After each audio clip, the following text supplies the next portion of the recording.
Tu as été finaliste de la Ligue des Champions avec Arsenal et aujourd'hui tu es ruiné.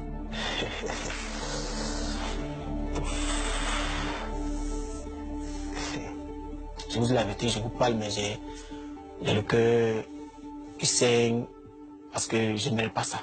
Avec tout ce que j'ai gagné, avec les trophées que j'ai remportés avec Arsenal et Galatasaray. Et aujourd'hui, me voir ainsi, c'est difficile. C'est difficile. Je n'ai pas souhaité ça, mais bon, c'est arrivé. C'est quand que tu t'es rendu compte que tu n'avais plus d'argent?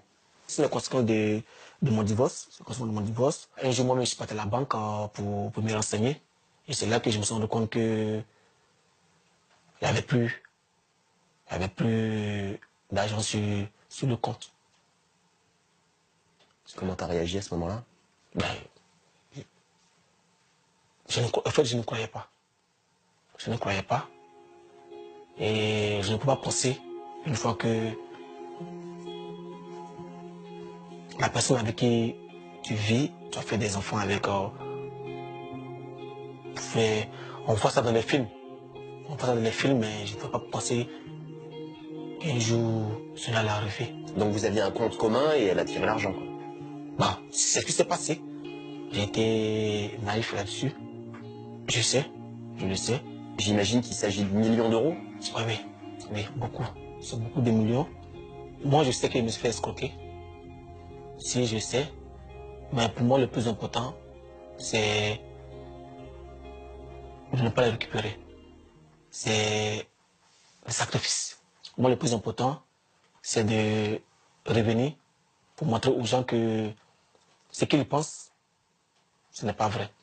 Que moi, j'ai encore le talent, j'ai la rage. J'ai la rage de revenir sur le terrain.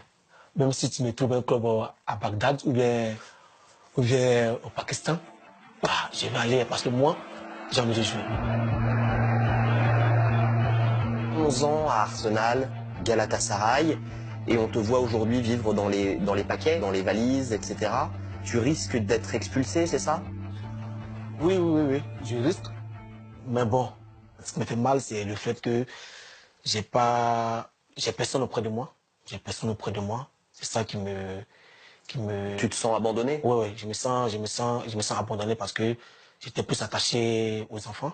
J'étais bien avec ma famille, avec mes enfants. J'étais heureux, j'étais joyeux. Et aujourd'hui, je me retrouve tout seul. Est-ce que le monde du football est solidaire ou est-ce que tu te sens abandonné aussi par le monde du foot? Oui, je me sens... Le football, il est ingrat. Le football, il est ingrat pour... Le football, ce n'est plus le talent. Hein. Ce n'est plus le talent. Le football, maintenant, c'est l'argent, le business. On fait mal. Même, je te jure, hein, tu vois, chez moi, j'ai pas de télévision. Hein. J'ai décidé de ne pas mettre la télévision chez moi maintenant parce que j'ai mal. Quand je regarde, je vois mes amis jouer. Je suis content pour eux. Mais au fond de moi, je pleure. C'est la méchanceté des gens qui fait qu'aujourd'hui, je suis assis chez moi à la maison. Je pleure tout seul. J'ai pas d'amis. J'ai pas des amis avec qui j'ai joué qui sont contents avec moi. Ceux qui sont contents avec moi, c'est juste quand ils apprennent que Emmanuel Eboué a tel problème. C'est là qu'ils surgissent, ils viennent. Et moi, ça, j'appelle pas ça l'amitié. T'es descendu très bas. Ouais, Ça a été très très dur pour toi. Oui. J'ai connu la dépression. Franchement, j'ai connu la dépression d'un moment où je m'enfermais. Je ne sortais pas. J'étais chez moi parce que d'abord de un, il y avait la honte. J'ai même plus de voiture. Je suis là, je me déplace dans le bus et dans le train, je vais me cacher pour ne pas que les gens me reconnaissent parce que il y avait la honte. Il y avait la honte et des deux. Ici, il y a même des journalistes même qui viennent à côté de la maison, qui cherchent à prendre des photos, qui cherchent à me filmer, à filmer tout ce que je fais. Donc, c'est difficile. T'as vu un film? Oui, c'est comme cela, il faut être fort pour pouvoir surmonter ça. Je vois que j'étais là et je régresse. Je descends, je descends, je descends, je descends. Et ça, je ne veux pas que ça arrive à quelqu'un d'autre parce que c'est très, très, très, très difficile. Tu vois, j'ai des photos, j'ai même des vidéos de la finale de 2006 là.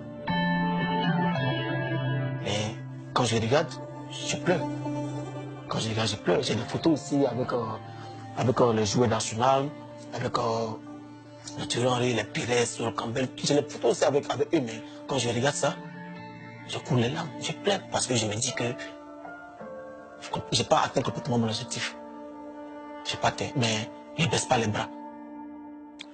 Le témoignage fort et sincère d'Emmanuel Eboué, alors son affaire avec son ex-épouse notamment est encore en cours devant la justice. On se sent un petit peu perdu avec des ambitions de sportifs, de footballeurs qui ne sont pas éteintes alors qu'il a été suspendu un long moment. Mais au-delà de son cas, c'est assez fréquent finalement. On a toujours du mal à comprendre comment des gens qui ont gagné autant d'argent peuvent se retrouver dans un dénuement aussi important.